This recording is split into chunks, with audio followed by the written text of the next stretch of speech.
kasayan, magpa-power up tayo ng XRM 125. Ito na siya, Bosch relay. Tukan mo yung pangmalakasan nating Bosch relay, 12 volts 30 amperes. Tapos ito yung circuit natin na fuse box. Lalagyan natin ng 15 ampere. Tapos ito na siya kasayan, ni-ready ko na. Huwag nyo muna intindihin yung load para mas hindi kayo malito, lalo na sa beginners. Etong 287, standby muna siya, mamaya natin yan, ilalagay para walang kalito-lito. Dito na agad tayo pupunta.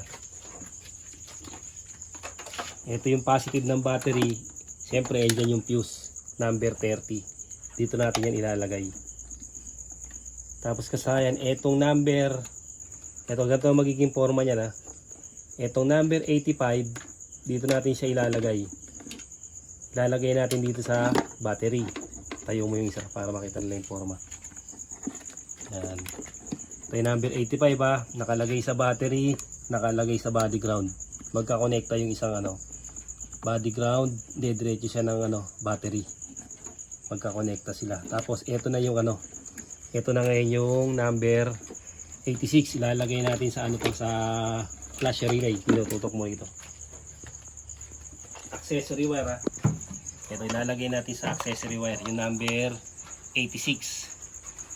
Tapos ito na yung yung dalawang 87. Saka pa lang siya pupunta rito sa MDL. Ilalagay natin sa common ng mini driving light. Tapos yung isang MDL ilalagay natin sa tail light. Dito tail light, tapos dashboard, tsaka yung headlight. Ilalagay natin diyan. Kasaya na iano natin ngayon. Ipoporma ko na to kasaya na, itutugnil nyo, tingnan nyo kasaya na. Ito yan, tapos yung number 30 nandito siya Yung pinaka pormahan ng natin, pormahan ng relay nandito.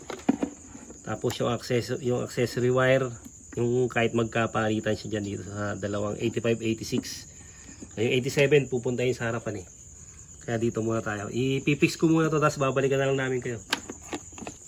Ito na kasi na ilagay natin number 30 sa positive ng battery, number 85 sa negative. Kukonekta sa diretso dito sa body ground. Tapos ito sign, bubutasan ko dapat, kaya lang yung may-ari hindi ko naman na-contact, kaya dito ko na lang siya pinadaan. Dapat dito, butas dito para malinis yung wire. Kaya lang baka magalit pag binutasan ko dito Dito ko na lang siya pinadaan para walang butas yung kanyang U-box. Ito siya. Tapos yung number 86 pupunta sa accessory wire, flash relay. Pagka napunta na yan dyan, sign automatic, magkiklik na yan. Tapos dito, yan, tutok mo ito.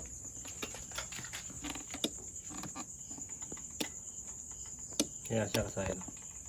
Nagkiklik na yung ibig sabihin okay na, may power na yung dalawang 87. Ito na ngayon kasayan yung 87, dito na siya tatakbo. Ito na yung dalawang 87 natin, tatakbo na dito sa harapan. Ito kasi kasayan, wala tong fuse. Kaya mangyayari dito ay walang fuse, walang switch. Kaya mangyayari, ito tatakbo sa switch to.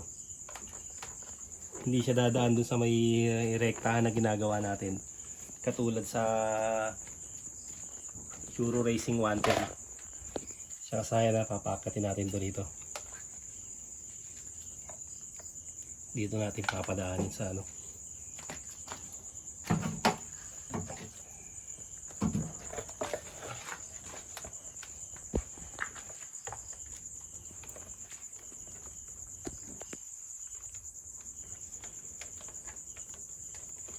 Ito yung dalawang 87 to. Ito na yung ng mga pang tinatawag na switch to switch.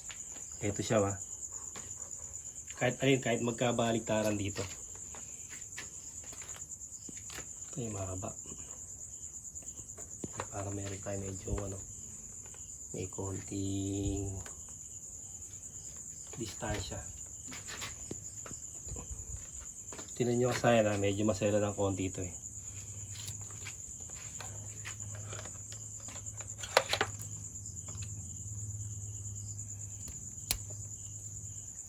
Itong isa ilalagay natin ito sa mini driving light.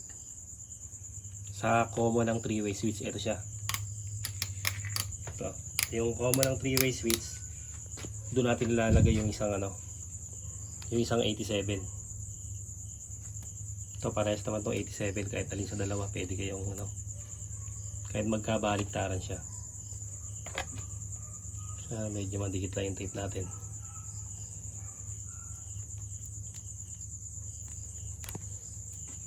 Dalawang 87 tong natira kasi na-set na natin yung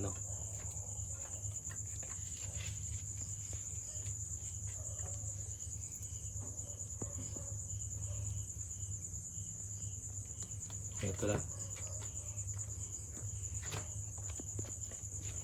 Ito yung common ng 3-way switch.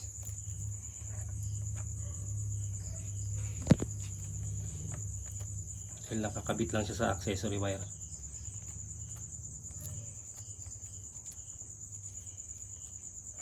Lalagyan natin sa 87. Ito siya. Pag wala yung 87, hindi siya gagana. Ilalagyan muna natin ng switch para gumana yung dalawang 87. Ilagyan natin para ng fuse. May fuse natin.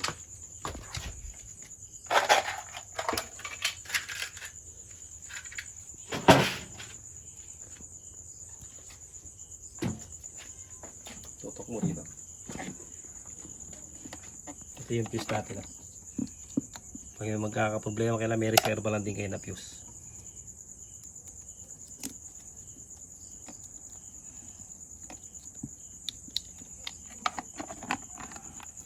Kasi ano na yan dyan.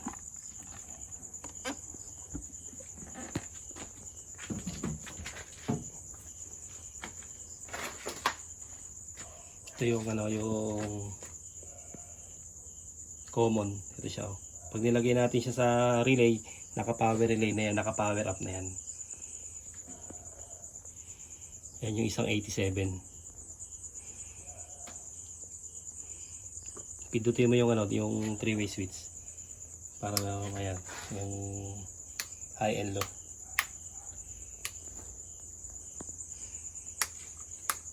Yan yung high and low niya kasi nailagay na natin isang 87. Yung isang 87 naman ilalagay natin sa park light, tail light, tsaka sa headlight.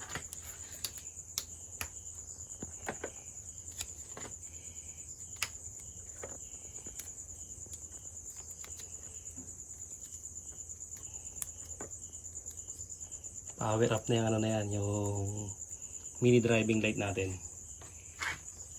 Kaya di natin kailangan itong sa accessory wire, alisin na natin yan. Baka maka-ground pa itong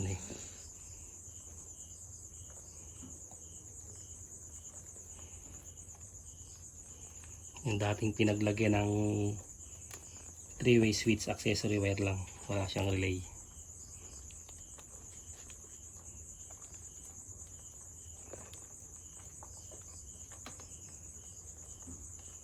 Natin baka dumikit sa body ground, masyadong makapit.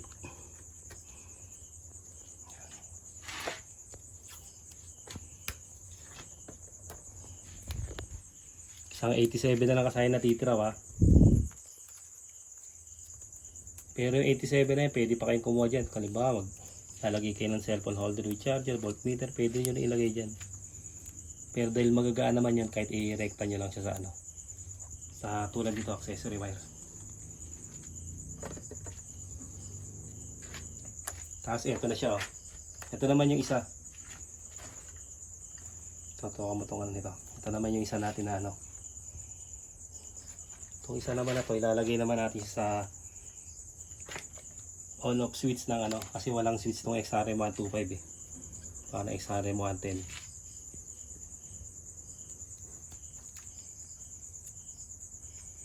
Dito natin siya ilalagay sa isang kamay ng switch.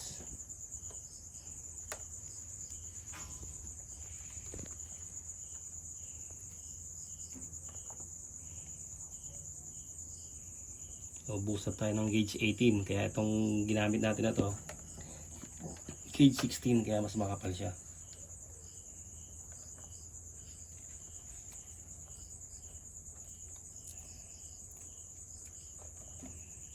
Lalagyan natin dito sa isang ng on off switch.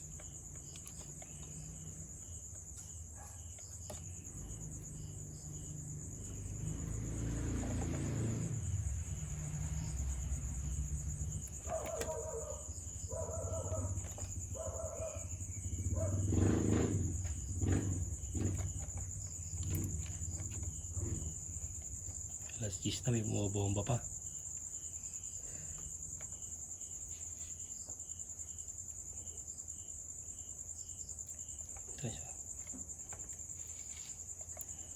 Kapitin natin kung gusto para mas maganda yung niya. Kumapit na yung isa, kapitin din natin to. Hirap kasing i-splice to dito eh. Yung iba kasing maninipis lang yung niya. Maninipis lang yung mga on-off switch.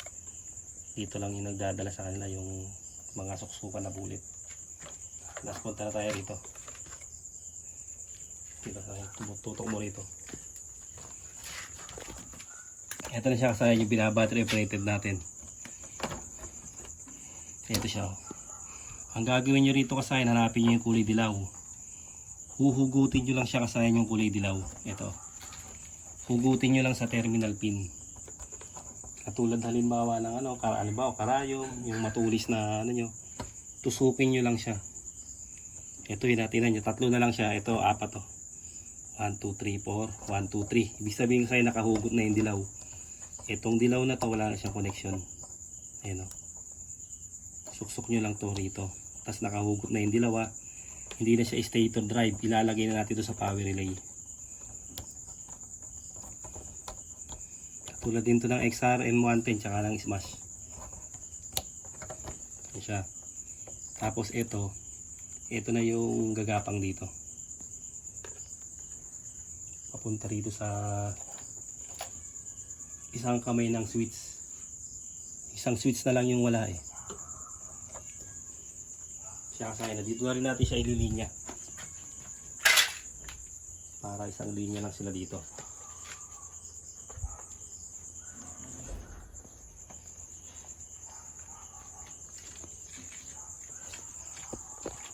Ito yung kasaya no. Yung isa. Yung isa galing sa power relay. Yung isa naman galing doon sa stator.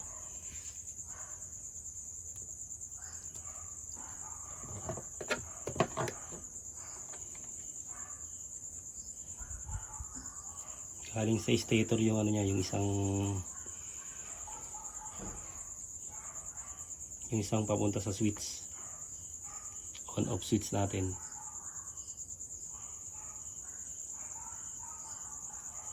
Nakatupi na yun. Oo nga.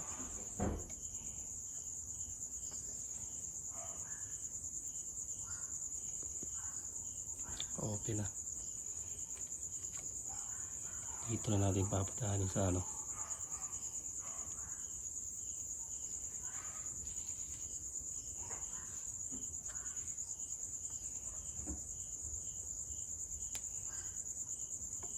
kailangan kapit na kapit lang dito siya kasaya na para hindi siya hindi siya mag-loose. Ito na siya. Ngayon kasaya, meron na yung natin yan, headlight, tail light, tsaka yung headlight, tail light, tsaka yung park light. Ito siya, pagbukas natin. Ito na. Ilawan mo rito. Tapos ilawan mo yung yung tail light. Meron pa. Tapos ito sa harap, yung headlight.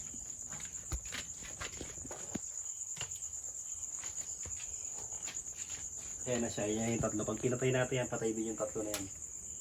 Dito, taangat mo konti. Yung makikita yung headlight, tsaka itong park light. Kita to? Ano yung kita to ha? Tsaka yung park light niya. Ayan siya, pag pinatay, wala to, wala rin yung headlight, wala rin yung tail light. Isang switch na lang siya, yan ganyan. Sa may gear shift indicator.